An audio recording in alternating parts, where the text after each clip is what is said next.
Hello aspirants, welcome to my YouTube channel. এই ভিডিওর মাধ্যমে আমরা আলোচনা করব এনএমজিএনএম 2024-এ তোমাদের যে কাউন্সেলিং হবে সেই কাউন্সেলিংয়ে কোন কোন ডকুমেন্ট তোমাদের প্রয়োজন হবে। দেখো, যেই ডকুমেন্টের কথাগুলো বলবো তোমাদের কাউন্সেলিংয়ে কিন্তু প্রয়োজন হবে না। কাউন্সেলিংয়ের পরবর্তী তোমাদের যে কলেজ ভেরিফিকেশান থাকবে সেই কলেজ ভেরিফিকেশানে তোমাদের ডকুমেন্টগুলো প্রয়োজন হবে।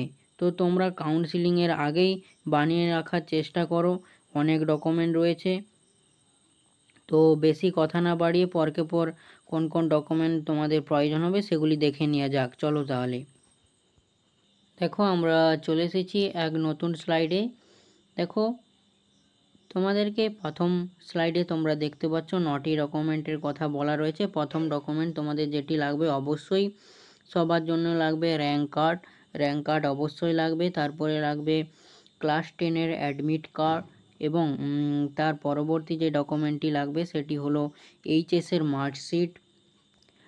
তারপরে লাগবে তোমাদের ডোমিসাইল সার্টিফিকেটের ফরম্যাটগুলি তোমরা এনএমজিএনএম অফিসিয়াল ওয়েবসাইটে তোমরা পেয়ে যাবে। ওখান থেকেও তোমরা পেতে পারো বা আমার ডেসক্রিপশান বক্সে, এই ভিডিও ডেসক্রিপশান বক্সে তোমরা দেখবে পিডিএফ আকারে দেওয়া রয়েছে, ওখান থেকে তোমরা দেখে নিতে পারবে। A1 A2 এবং বি ফরম্যাটটি কেমন কি কাদেরকে দিয়ে সাইন করাবে, কোন অফিসাররা এই ফর্মগুলিতে অ্যাপ্রুভ দেবেন বা সিগনেচার করবেন, সমস্ত কিছু আলোচনা করব। আচ্ছা, তারপরে যেটি লাগবে দেখো তোমাদের আন্ডারটেকিং ফর্মও আমি এই ভিডিওতে দেখিয়ে দেব তোমাদেরকে কেমন কি হয়।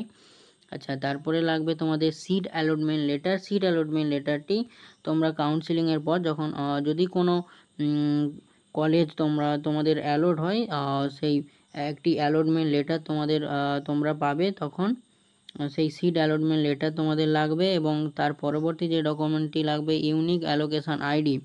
আচ্ছা, ইউনিক অ্যালোকেশন আইডিটি হচ্ছে যে যখন তোমাদের সিট অ্যালট হবে তার সঙ্গে একটি সিট অ্যালোকেশন আইডি থাকবে, সেই আইডিটি তোমাদেরকে জানতে হবে। আচ্ছা, তারপরে তোমাদের লাগবে মেডিকেল ফিটনেস সার্টিফিকেট লাগবে। কেমন কি ফরম্যাট সমস্ত কিছুই ভিডিওর ডেসক্রিপশান বক্সে দেওয়া রয়েছে এবং আমি তোমাদের ভিডিওর মাধ্যমে দেখিয়েও দেব কেমন কি হয় এবং কোন ডক্টরের কাছ থেকে বা কোন অফিসারের কাছ থেকে তোমরা সিগনেচার করবে, সমস্ত কিছু আলোচনা করব। আচ্ছা, তারপরে যেটি লাগবে তোমাদের পাসপোর্ট সাইজ ফটোগ্রাফ তোমাদের লাগবে। আচ্ছা, তারপরে এর পরবর্তী যেটি আমরা দেখব যে যেসব স্টুডেন্টরা ক্যাটাগরি স্টুডেন্ট যেসব রয়েছে তাদের কোন কোন ডকুমেন্ট লাগবে। প্রথমেই এখানে উল্লেখ করে রেখেছি যে এটি অল ক্যান্ডিডেটের জন্য লাগবে, সমস্ত ক্যান্ডিডেটদের জন্য এই ডকুমেন্টগুলো অবশ্যই লাগবে। এবং এর পাশাপাশি যেই সব স্টুডেন্টরা ক্যাটাগরি রয়েছে, অর্থাৎ ক্যাটাগরি যেসব স্টুডেন্টরা রয়েছে তাদের কোন কোন ডকুমেন্ট লাগবে এর পরবর্তীতে আমরা তাহলে দেখে নিচ্ছি।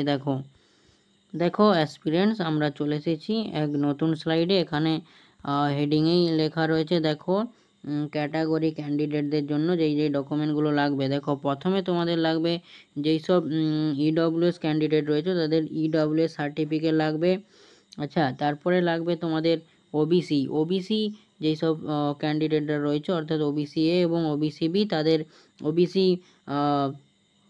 সার্টিফিকেটটি লাগবে এবং এর পাশাপাশি ওবিসি এনসিএল সার্টিফিকেটটিও লাগবে।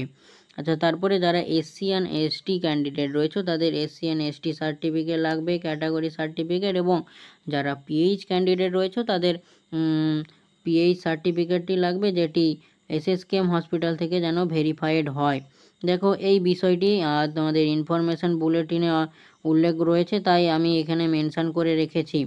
আচ্ছা, এর পাশাপাশি যেগুলি লাগবে, দেখো এই যে তোমরা যেই ডকুমেন্টগুলো দেখলে এই ডকুমেন্টগুলি যেসব ক্যাটাগরি স্টুডেন্ট রয়েছে তাদের লাগবে। এবং এর পাশাপাশি যে প্রিভিয়াস যেই অল ডকুমেন্ট এখানে বলে রেখেছি, দেখো মানে পরবর্তী যেই তোমরা ডকুমেন্টগুলো দেখলে যে এই ডকুমেন্টগুলো এই ডকুমেন্টগুলোর সাথে এই ডকুমেন্টগুলো তোমাদের লাগবে। এবারে তাহলে দেখে নেওয়া যাক যে এই ডোমিসাইল সার্টিফিকেট এবং এই মেডিকেল ফিটনেস সার্টিফিকেট কেমন কি বা কোন অফিসারের কাছ থেকে তোমরা সিগনেচার করাবে, এবং আন্ডারটেকিং ফর্মটির কথা আমি বললাম। তো পরপর এগুলি দেখে নেওয়া যাক। একটি কথা যে এই যে ডকুমেন্টগুলো বললাম আমি, এই ডকুমেন্টগুলো তোমরা প্রত্যেকটি অরিজিনাল বানাবে, এবং এর পাশাপাশি তোমরা তোমাদের যখন কলেজ ভেরিফিকেশান থাকবে অবশ্যই ডকুমেন্টগুলো জেরক্স করে নিয়ে যাবে, 3-4 কপি জেরক্স করবে, এবং তাতে যেন সেলফ অ্যাটেস্টেড তোমরা করে নিয়ে যাও। ঠিক আছে, এবারে তাহলে আমরা দেখব এই সার্টিফিকেটগুলি কেমন কি হয়, সেগুলি তাহলে আমরা দেখে নিচ্ছি পরপর। দেখো প্রথমে তোমাদের সামনে আমি দেখাচ্ছি ডোমিসাইল সার্টিফিকেট যে ফরম্যাটগুলি হয়, প্রোফর্মা A1, A2 এবং বি। দেখো এটি প্রোফর্মা A1 এর ফরম্যাট, তোমরা স্ক্রিনের দিকে লক্ষ্য রাখো। এরকম তোমাদের প্রোফর্মা A1 এর ফরম্যাট। আচ্ছা, তারপরে দেখাচ্ছি দেখো প্রোফর্মা A2, একই রকমই প্রোফর্মা A1 এবং A2। তারপরে দেখাচ্ছি দেখো প্রোফর্মা বি ফরম্যাট। আচ্ছা, প্রোফর্মা বি ফরম্যাট তোমরা তাহলে দেখে নিলে। এবারে তাহলে তোমাদের যেটি জানতে হবে যে এই প্রোফর্মা A1 এবং A2 ফরম্যাটগুলি তোমরা কোন কোন অফিসারের কাছ থেকে সিগনেচার করাতে পারবে। দেখো এর ডোমিসাইল সার্টিফিকেট বানানোর একটি নিয়ম এখানে বলা রয়েছে, যেটি তোমাদেরকে পশ্চিমবঙ্গের লাস্ট যেন তোমরা 10 বছরের বাসিন্দা হও, তার এটি প্রমাণপত্র তোমাদেরকে দেখাতে হবে। তাই জন্যেই তোমাদের ডোমিসাইল সার্টিফিকেট বানাতে হবে। তো তোমরা যেন 10 বছরের বাসিন্দা হও, তবে তোমরা এই প্রোফর্মা A1 এবং প্রোফর্মা A2 হুবহু 10 বছরের বাসিন্দা হলে প্রোফর্মা A1 এবং A2 তোমরা বানাতে পারবে। এখানে তোমাদের প্রথমে রয়েছে দেখো পার্সোনাল যে ডিটেলসগুলি সেগুলি ফিল আপ করতে হবে। তারপরে তোমাদেরকে এখানে ফটো দিতে হবে, এবং এখানে তোমাদের সিগনেচার করতে হবে যেই অথরিটিকে দিয়ে তোমরা পূরণ করাবে। কোন অথরিটিকে দিয়ে তোমরা পূরণ করাবে আমি বলে দিচ্ছি। আচ্ছা, তারপরে যেটি রয়েছে দেখো যে যেই অফিসার পূরণ করবে তিনি এখানে সিগনেচার করবেন, এবং অফিসিয়ালি কাজটি তিনি করে দেবেন সম্পূর্ণ। আচ্ছা, এই প্রোফর্মা A1 যে ফরম্যাটটি, এই বিডিও অফিস, যারা গ্রাম পঞ্চায়েতে থাকো তারা বিডিও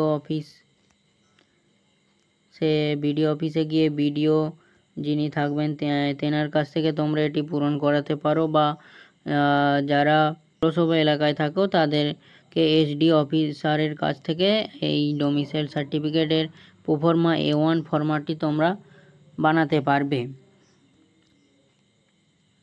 SDO এবং BDO। আচ্ছা, তারপরে যেটি যে প্রোফর্মা A2, দেখো প্রোফর্মা A2 ফরম্যাটটি প্রোফর্মা A1 এর মতো একই রকম।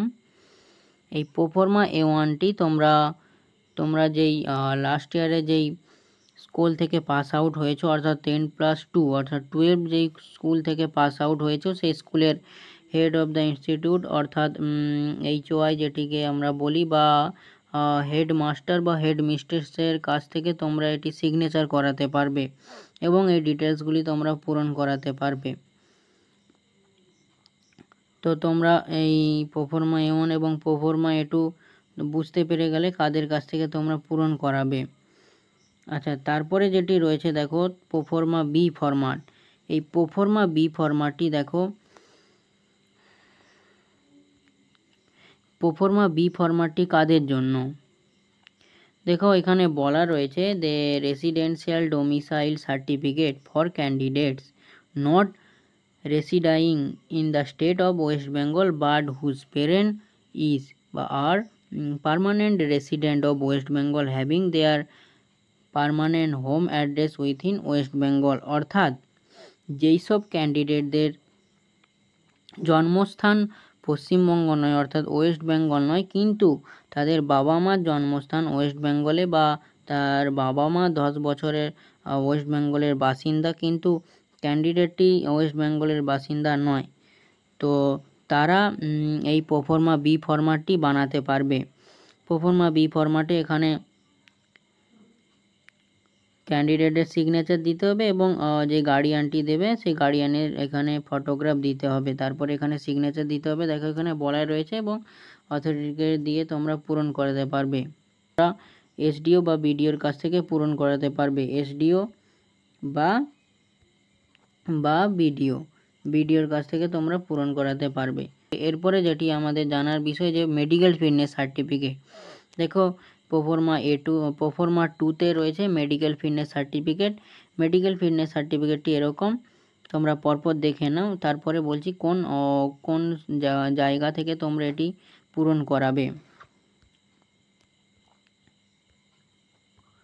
দেখো এটি মেডিকেল ফিটনেস সার্টিফিকেট। দেখো এই সার্টিফিকেটের ফরম্যাটগুলি আমি ডেসক্রিপশান বক্সে দিয়ে রাখছি, ওখান থেকে তোমরা ডাইরেক্টলি প্রিন্ট আউট করে এগুলি বানিয়ে ফেলো তাড়াতাড়ি, যত তাড়াতাড়ি সম্ভব তোমরা এটি বানিয়ে নেওয়ার চেষ্টা করো।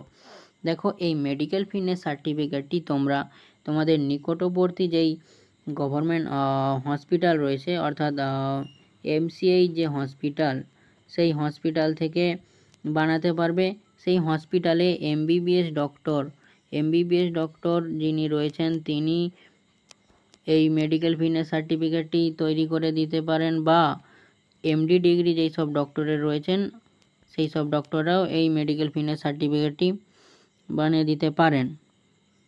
বা তাছাড়াও যদি কোনো মেডিকেল প্র্যাকটিশনার থাকেন তিনিও এটিতে সমান অধিকার পাবেন মেডিকেল ফিটনেস সার্টিফিকেট বানিয়ে দেওয়ার। আচ্ছা, তোমরা গভর্নমেন্ট মেডিকেল হসপিটাল থেকে যদি নাও বানাতে পারো, প্রাইভেট সেক্টর থেকে বানালেও হবে। মেডিকেল ফিটনেস সার্টিফিকেটে সাইন করানোর সময় যেই ডক্টর বাবু পূরণ করবেন তিনি যেন এখানে এই নির্দিষ্ট জায়গায় তার ফুল সিগনেচার দেন এবং যেন রেজিস্ট্রেশন নাম্বারটি সঠিক জায়গায় দিয়ে দেন। দেখো এখানে বলা রয়েছে ডিগ্রি অ্যান্ড রেজিস্ট্রেশন নাম্বার এবং অফিসিয়াল সিল, এই বিষয়গুলি তোমরা অবশ্যই দেখে নেবে যেই ডক্টরের কাছ থেকে তোমরা পূরণ করাবে। আচ্ছা, তারপরে রয়েছে যারা ফিজিক্যাল হ্যান্ডিক্যাপ সার্টিফিকেট বানাবে, ফিজিক্যাল হ্যান্ডিক্যাপ স্টুডেন্টের, তাদের এখানে সার্টিফিকেটের ফরম্যাট রয়েছে। আচ্ছা, এর পরবর্তী আমরা দেখে নেব যে আন্ডারটেকিং ফর্মটি কেমন কি।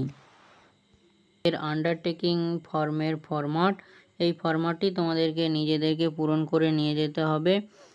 কোন দিন নিয়ে যাবে? যেদিন তোমাদের কলেজ ভেরিফিকেশান থাকবে সেদিন তোমাদেরকে এখানে এই ফর্মটি পূরণ করে নিয়ে যেতে হবে। তো এই ফর্মের ফরম্যাটগুলি যেই ফর্মগুলি আমি বললাম, এই ফর্মের ফরম্যাটগুলি সবগুলি আমি ডেসক্রিপশান বক্সে একটি পিডিএফ আকারে দিয়ে দেবো তোমাদের সুবিধের জন্য, তোমরা ওখান থেকে সহজেই পেয়ে যাবে। তোমাদের জানার বিষয় যে তোমাদের কাউন্সিলিং কবে থেকে শুরু হবে। দেখো তোমাদের কাউন্সিলিং শুরু হবে, র্যাঙ্ক কার্ড তোমাদের বেরিয়ে গিয়েছে, তো র্যাঙ্ক কার্ড বেরোনো ওর 20 থেকে 25 দিনের মধ্যে কিন্তু তোমাদের কাউন্সিলিং শুরু হয়ে যাবে। এক্সাক্ট ডেট কিন্তু এখনও বলা যাচ্ছে না। ডব্লিউবিজেই বোর্ড কিন্তু এখনও পর্যন্ত কোনো নোটিশ প্রকাশিত করেনি, তো নোটিশ যেদিন প্রকাশিত করবে আমি ভিডিওর মাধ্যমে অবশ্যই জানিয়ে দেব। তো তোমরা ধরে রাখতে পারো যে 20 থেকে 25 দিনের মাথায় তোমাদের কাউন্সিলিং প্রসেস শুরু হয়ে যাবে। তো আজকের মতো ভিডিওটি এই পর্যন্তই রাখলাম, দেখা হচ্ছে আগামী দিনে এক নতুন ভিডিওতে। Thank you to all.